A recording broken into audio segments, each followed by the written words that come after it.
listening to the Successful Mind Podcast.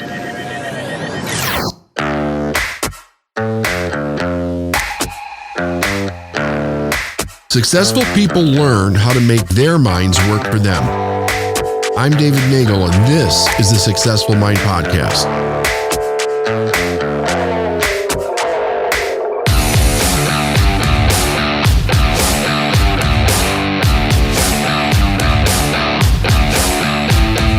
Hey everyone, David Nagel here with the Successful Mind Podcast, another episode. We have Rosanne Austin. She is a repeat offender on our podcast. I wanted to bring her back because since the last time that we interviewed her, she's just keeps making more astounding progress, which I'm going to let her talk all about that. I'm not going to talk about it, but we wanted to share her wins with you and what she's been doing and what she's learning.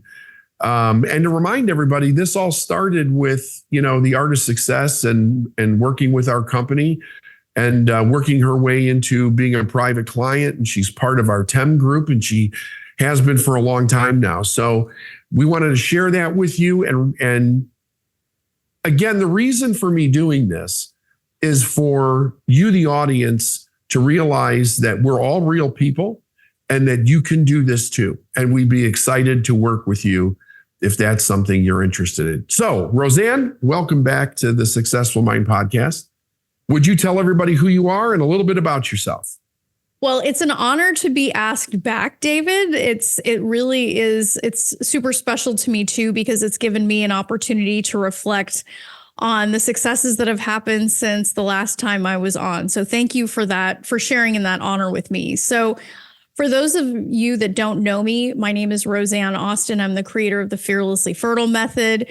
I am a former California state prosecutor turned fertility coach.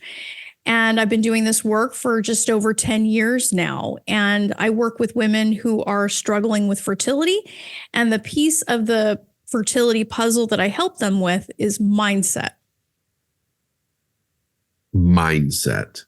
Who would ever think in a million years that mindset has anything to do with fertility? Now, we know that mindset has a little bit to do with what initiates fertility, but what does it actually have to do with fertility itself? It's everything, David. And I found this out through my own 7-year struggle with fertility. And fertility it all starts in our brain. It all starts with what we believe. And we have not been taught to use our mind when it comes to healing ourselves. And it's funny because I was looking at some of the most recent data. 1 in 5 couples now are struggling with fertility. And if it was simply a matter of getting the right treatment, diet, lotion, or potion, not one of us would struggle. But the reality is that the mind and body work together. And the data shows that. I know that from my own coaching practice and from my own fertility success when medicine had given up on me. And it's one of the most underutilized, incredible superpowers that couples have in their fertility arsenal. And my work is about getting the message out and shouting it from the rooftops. So let me ask you a question about your own journey. If somebody had been going through the same journey you went through with fertility, and we know that thousands of women all over the world, maybe even more than that, go through this journey, I think the last thing that they would be thinking is like the desperate end would be, let me look at my mindset. What is it that caused you to actually even consider that as having anything to do with getting pregnant? Well, it was me using my trial attorney brain. So back when my husband and I were struggling to have our son, I was trying every treatment I could get my hands on, David. If there was a folk remedy, a meditation, a yoga pose, or somebody that I needed to see, I was going to go and do it. So what I was doing unknowingly is I was completely focusing on the physical. And I had that nailed. We were going to a top 10 teaching hospital. We were sparing no expense with our treatments. But what I realized is that, okay, if I'm doing all those things and nothing is working, what am I not seeing? And that was a really humbling question for me to ask because I thought I had my act together. I thought I had covered all my bases, but I had this giant block and I wasn't looking at myself. And when I did a little bit of soul searching, I looked and I saw, wait a second, I was going into every single one of these treatments expecting to fail. I also secretly believed that I was greedy and that I was selfish for wanting a career, love, money, and a baby. Like I thought to myself, well, I had been given so many other gifts. Like, who am I to have all of these things and the baby that I wanted so badly? Okay. And yeah, so that's how I started looking in that area. So what were the doctors telling you at that point, though? They were telling me that it was over, that I needed donor eggs, that I was too old, that I should just adopt. But there was something in me, David, that when I was presented with that, and it was a tiny, tiny voice in me was like, nope, none of that is true. And that made no sense because on paper and with all of the litany of things that we had tried and the wake of treatments I had done, like it seemed delusional. But at that point, I did not have any other options. Medicine had run out. I mean, unless I was ready to use donor eggs, which I wasn't, because there's just something that felt out of alignment for me. Not like I have any judgment on that. It's a beautiful thing that families do. But for some reason, But it's not your child. I mean, genetically, it's not your child. So, let's just say what it is. I'm not judging anything, but it's not.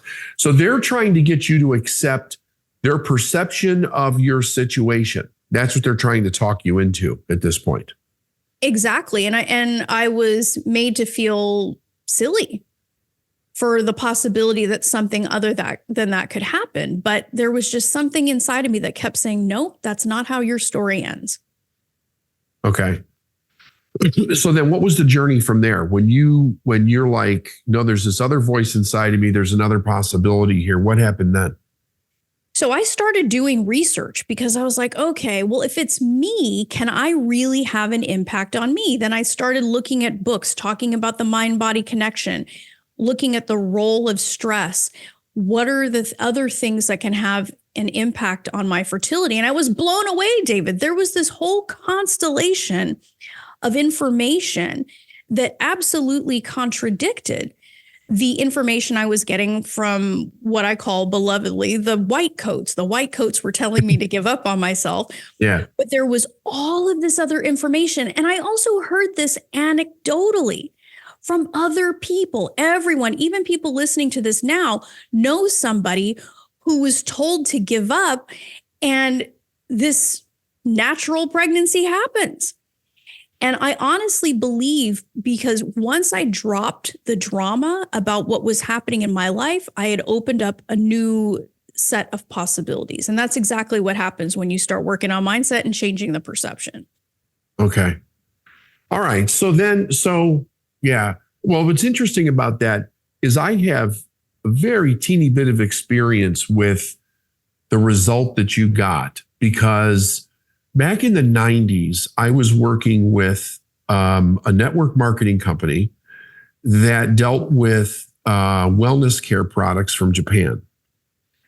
And a lot of it had to do with like aches and pains and inflammation and, stuff like that. But what was interesting was that we started hearing from women who were not able to get pregnant. And this company had a sleep mattress that was supposed to go into deeper relaxation and remove inflammation and stuff. And actually, it was quite an amazing mattress to sleep on, I will say. But women started saying that once they started sleeping on that mattress, they started getting pregnant. And of course, everybody was going, oh, come on. But it was actually happening. And it was a weird thing. Now, of course, with the American Medical Association, they couldn't make any claims or anything like that. But people would go and they would give their testimony about stuff that happened. And many of them were using a lot of the technology up to that point. But here's something that's interesting. And I don't know if I've ever mentioned this part of the story to you before. most MLMs are steeped in mindset. So a lot of the teaching that was going on for people that were getting their little individual businesses and trying to live a dream was about all possibilities, like anything is possible in their life. So while, yes, many of them were sleeping on this mattress, they were also hearing that they were in charge of their results by their thinking. And it was a lot. I mean, we used to, we all shared self-improvement books, positive thinking books. Some of the top speakers in the world in the human development genre would come and speak at their conferences, and they were huge conferences, 20,000 people. So it was a very well-known practice. Well, it was actually my real introduction into self-development, professional development. So, but it was only when I was listening to you tell this, and I've heard you tell this story, I don't know how many times, that I just realized they were also getting this information along with this mattress. That's interesting. Like, it's not necessarily causation, but it's very interesting, So then you get pregnant, you have a child. How old is your son? He just turned 7 the other day. And what's fascinating about that, David, is when I started implementing what I was learning about the mind-body connection, mindset, just exactly as you described it, seeing all possibility, I was more fertile in my 40s than I was in my 30s, which is crazy. Yeah. Yeah. And it's fascinating, though, that we just don't get this information at all. So one of the things that I decided was that I was going to do whatever I could in my professional life from that moment on to share what I had learned. And that's why I do what I do today. Which is, is really a hell of a transition from being like a top prosecuting attorney to, the fearlessly fertile method, that's, and I think it's a beautiful thing. I really do.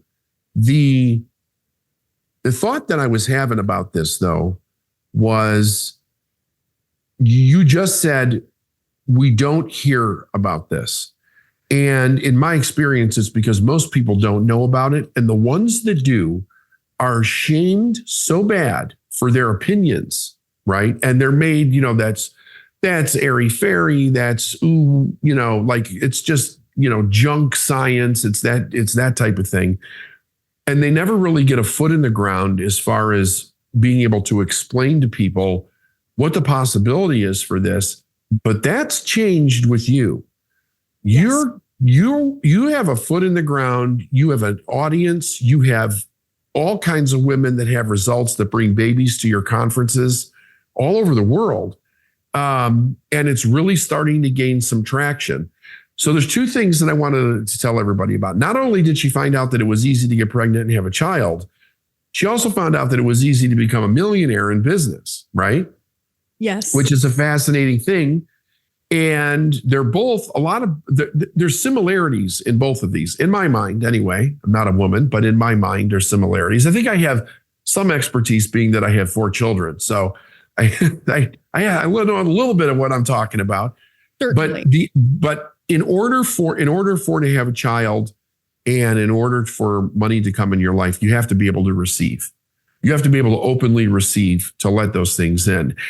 And for me, while I don't teach what you're teaching, my whole career has been because I had an extraordinary experience back in 93 where my income tripled in a month when it should have never happened. Like, based on all the rules of life, it should have never happened. And it piqued my interest to an nth degree. And I began to study everything that I got my hands on. And then I dedicated my life to helping other people do the same thing. And that's how ultimately we met, because those two journeys, came together at some point. Do you think it was the same things that was blocking you from having a child that it was blocking you from the success that you truly wanted in your life and business? Oh, 1,000%. Absolutely. And my ladies know me for shouting, conceiving is all about receiving all the time. And it's funny because once that journey had come to an end. It was another journey as an entrepreneur and as a person who serves at the level that I choose to serve. And everyone thinks that once you get to baby, it's all over, right? That, I'll be happy, I'll be satisfied. But so much about what you teach and so much of what has shown to be true in my own life is the desire continues to go. Yes. It continues, like that is more life. The essence of more life, like we talk about in the science of getting rich, is this idea that we are meant to desire more. And so when I started doing my work, I had run up against so many limiting beliefs that I was greedy. Who's going to buy this? Who's going to listen to a former prosecutor on this subject? Because I don't have MD after my name. It's JD, but it's not MD. Yeah. And I'm not wearing a white coat. And I came from such a small perspective that I was unqualified to speak about something that was true in my life. But if you look at the results today and you look at the thousands upon thousands of women this work touches, it's quite the opposite. It's just fascinating. And it's funny because you had mentioned something earlier that people don't put much value on these stories. And I pray for those people, David, because it's sad. Because yes. Why do real life people and their experiences, why do we value that less than studies that are manipulated, distorted, and paid for by people who have something to gain? Why do those have more value than, somebody that you meet in your everyday life saying, you can totally do this, you can get pregnant, I did it, here's what I did, those type of things. And so what my work stands for is very real women creating very real results that come as a result of real transformation, just like mine. And so those skills that I use to call in a baby, I use now in business. So what I tell people all the time is, if you can call in a baby, running a business is a piece of cake, because of what it took for you to call, in this baby by using mindset. Well, that brings me to the point where I was going, which is, so you go through this process of waking up, you come to a different level of consciousness, you begin to change yourself, you get pregnant, you have this child, and then you realize your purpose is to take this message to the women of the world. But then the question is, well, how does someone actually do that, right? Especially since I just talked about how alternative ideas, there's a little bit more reception than there was 20, 30 years ago, but not a whole lot, right? So it's still pretty much out on the fringes of society. And in order to be able to do this in a way where you can reach these people, you need to have a successful business. So now you have to start thinking about everything from, as a businesswoman, how you're going to construct a business, run a business. How are you going to earn enough money to be able to expand this, to be able to touch more people? That's why I brought up the idea that you became a millionaire so quick, because most people will probably think, well, she's got something everybody wants, that's why she's a millionaire. It's like, no, that is not why she's a millionaire, because most people would never step into the realm of thinking about that possibility unless the message was right for them to be able to hear it. Yes, they want it, but they don't come to you traditionally. They go to the doctor. They go for the IVF. They go to the white coats, as you said. But you're changing that because you're being bold. You're passionate about your message. Tell everybody what's been happening with your world tour that you're on. So you've got a book, and now you're on a world tour, and people are coming to you from all over the world, and they're bringing babies that they've had because of you to meet you. Yeah, it's pretty wild, David. It's crazy to think about, like, when I think back to when I started working with you years ago, if you had asked me whether or not I'd be going on a world tour, I'd be writing two more books. So this will be my fourth book, and doing some of the crazy things that I do now, having a top 1% podcast, all of these things, I would have been like, you're crazy. But once I really tapped into putting the vision before the fear and really focusing in on the vision, being consistent and refusing really to ever go back to the way that I was before. That was one of the key components, was refusing to go back to my old life. I had seen too much, David. It's like, once you see the truth, you can't unsee it. So I just started exploring more and more through the work that we were doing together. Like, how can I make this bigger? How can I really start expressing who I really am through my work? And so last October, I know that I had mentioned it to you, David, I want to go on a world tour. I'm like, if it's good enough for Taylor Swift, it's good enough for me, that I can do pop-ups, that I can show up and really serve. And that's something that I really want to point out.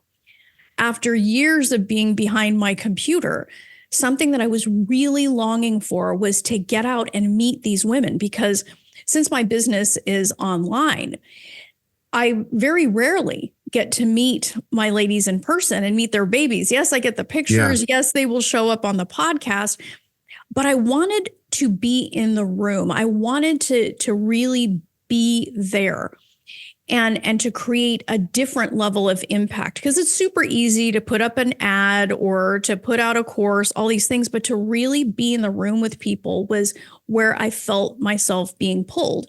So starting in March of this year, we kicked off the Fearlessly Fertile Live World Tour in California. So we've been touring all over North America. We've gone into Canada. And just a few weeks ago, I got home from the European leg of the tour. And then we're looking early January 2025 to be in Singapore, Australia, New Zealand, and quite possibly Dubai by popular demand. Yes, yes. So it's just fantastic. Like, the idea that I didn't have to just accept business as usual, but to create from my vision really blew things up. So we're also looking at making a documentary, and it's just, it blows me away. There are times when I have to sit back and be like, what? This is my life?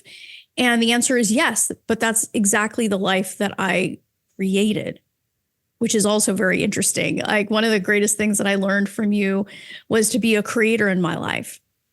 And it would have been really hard for me to say, 15 years ago that I was at all a victim, but that was definitely the small-minded way I had been looking at myself, my fertility journey, and ultimately in my work. I thought that things happened to me, not for me. Yeah. But the work that we did together really helped me crush that. Yeah, that's an interesting statement, because the truth is, most of us, that's the mindset that we're exposed to our whole childhood, is a victim mindset. And not necessarily like a victim that you were molested or robbed or murdered or something like that, although that does happen. But a victim in the sense that everything outside of yourself has more power over you than you have over it. And that's not how we've been created. Actually, it's the exact opposite that's true. And when a person steps into that, they're able to create the situations like you're creating, in your life. And one of the things that impresses me about you the most is how open you've been to what you need to hear to make the changes that you need to make. And that's been one of the most fun things of working with you, because with every level that you go, there's something else that shows up that is another lesson that levels you up to the place. And we both know how big your goals are that you have, and you're right on track for going for those goals. Is there one thing, or was it just a culmination of things that opened you to start saying yes to what starts to show up? Because most people don't. They don't say yes. They say no. They're intimidated. They're scared. They're afraid. They don't have support from other people. Was it one thing, or was it like just a culmination of things where you started saying yes to what the universe is bringing you? David, I think one of the most powerful things that really shook me out of the smallness that I was living in was the absolute terror that I had of living with regret. And that was something that I just was like, dude, I have been given so many things in my life, and if I didn't use those to their absolute and complete fulfillment, I would feel regret. Now, that's not perfectionism. It is gratitude. Like it was like, oh, I've been given this voice. And, and it's kind of funny because I used to think that being a prosecutor was working against me in my work, but it's actually one of the greatest gifts that God ever gave me. It was being a prosecutor for as long as I had been was such a gift. It was such preparation. Because to your point earlier, I had the good fortune of working with sexual assault survivors. And the ones that made such an impact on me were the ones that never thought of themselves as victims. Under the law, the state of California called them victims, but they saw themselves as survivors. And I would go back to all of these lessons that I had picked up all along the way, these little pearls of wisdom. And I would say, if that woman could survive that, I can write this email, kind of, it sounds silly, but it's like, everybody has their own limitation and their own challenges that they're having to work through. But for me, ultimately, it was a fear of regret that I hadn't used my life to the largest level of fulfillment that I could. I knew that I was articulate, I could write, I could speak, I could do these things. And I'm like, if I don't use these gifts, if I don't use them, then what am I doing? What am I going to do? Go sit and watch Netflix? Like, I'd rather go out and serve and feel really good about that and receive in kind. And so as much as I saw that, as much as I was giving, I was also receiving. And then it got really fun, David. And then it got really fun. Well, you just did buy a brand new house, didn't you? I did. I'm sitting in it right now. And the craziest thing, David, I was in the move. I was looking through some of my old vision boards. And what's crazy about this house is it is the perfect mix of two places I imagined myself living. There was this beautiful Art Deco building in San Francisco, which I don't live in California anymore, thank goodness.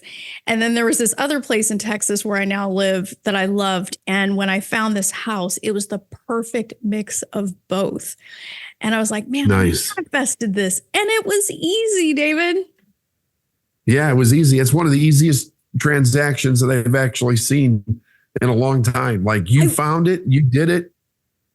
Everything's done. Barely involved. Yeah, I was barely involved. I was on the road, David. I was signing papers in Edinburgh. Like, it was so crazy. I didn't know that people just sort of did that. Yeah. And I did it. That's cool. That's awesome. Well, I couldn't be happier for you. And I'm really glad for you to share the story with everybody. There's two things. One is if you see yourself wanting to build a business and grow like Rosanne has, please reach out to us. We have an Art of Success that's going to be launching in October. You're more than welcome to join that with us. But even more importantly, if you are trying to get pregnant or you know somebody that's trying, Rosanne, how do they get a hold of you or to get one of your books or something? My books are all over Amazon, Barnes and Noble. Rosanne Austin, yes? Yeah, it's actually from maybe2baby.com is where they can find me. Or I'm very active on Instagram. So if they just search at Rosanne Austin Fertility, they'll find me. Okay, perfect. Very good. And you'll help them get pregnant. Oh, yeah. I do it all the time. Do it every day, David. And I have to tell people listening to this, too, that my journey with you started with Art of Success. And I just love it. It resonated for me so much. And what I would encourage people to do if they're listening to this is just say yes. Just say yes. Because you're going to come out on the other side of this knowing a part of yourself and knowing more about what you can be, that it's absolutely going to whet your appetite for more. And it really, like when you're in the Nagel sphere, it becomes very, I don't know, I wouldn't say addictive. If there was like a good version that had a wonderful connotation to it, it would be that. You learn so much. I'm part of the TEM group. And one of the things that I love is it doesn't matter that I do 7 figures easily in my business. I am still on every single one of those calls because it gives me that boost. It helps me get focused every single day. It's just part of who I am now. So I'm super grateful. Well, the addictive part is that you're winning, right? I mean, if I go back to the days when I worked with my mentor, you couldn't have pulled me away with anything because I was winning like I never won before when I started working with somebody that could show me how to do it. Like I remember the first time, because I worked with Proctor and he said to me, by working with me, I'll probably save you 10 years. He actually probably saved me 30. I mean, because there's things that I would have never done without the suggestion of him and the experience that he had, because his way of seeing the world was not mine. So when I learned and I began to do it myself, my way of seeing things is not other people's. Like we're indoctrinated into the way the world works. And if somebody doesn't come along and go, hey, you can win faster, easier, better if you do this, and they're open to it and they really want it and they do it, then they start winning and they're like, holy shit, wait a minute. What's going on here? That wasn't supposed to happen. This is crazy. And they start winning and winning and winning and winning. And I mean, that's the part that's addictive for all of us. Yeah. Yeah. Well, and it's also like, it's that kind of consistency. And it was that massive paradigm shift where I am consistently hearing a different reality. And doing that and having that level of consistency that you cannot possibly have when it's DIY. Like I always tell women, DIY is for freaking amateurs. If you're not serious about having this baby, we can't, like this isn't for you. I always am very clear. I only work with women who are committed to having a baby in the next 12 months. Because if you're not serious about that, you're not going to do this work. I would say the same thing about entrepreneurship. Like when I made the commitment to do the work with you, I knew I was going next level because I had selected somebody, because I was very careful. It really mattered to me that you had proven over decades that you knew what you were talking about and that you knew how to teach. And that's why to this day, even when we work together, like I keep a beginner's mind. You're never going to hear me say, oh, I've heard that before. I've done that before. I'm like, nope, not going back to that place. I don't care if you're asking me the basic question of what do I want? I am going to think about that as a beginner again and really dig in, because the more you put into this, the more comes out. And when you're serious about what you're doing, you can't lose. And we can't lose with David Nagel. Yeah, we're born to be a success, and success is easy. And I can show you how to do that. And Rosanne can show you how to do that with a baby. So listen, thank you very much. I know how busy you are. I really appreciate you taking some time out and talking to our people. And it just excites me to no end to see the positive impact that you're going to make in the world, especially since now we're in a world where underpopulation is becoming a real thing. There's a reason that you're here, and I'll bet dollars to donuts, it's bigger than you think right now. Just going to put that out there. I have a feeling, David, I share that vision with you. So thank you. And thank you for all that you're doing and helping people realize their dreams. I know that everything that you have done for me and the impact that you have had on my life is helping me live my dream life today. So thank you for that. That's awesome. You're welcome. You're very welcome. And we will talk to you soon.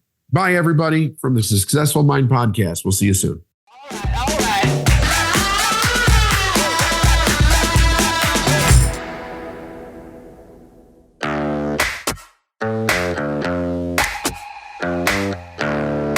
Thanks for listening to the Successful Mind Podcast. If you like what you heard and you want to learn more, go to lifeisnowinc.com. I'll see you next week.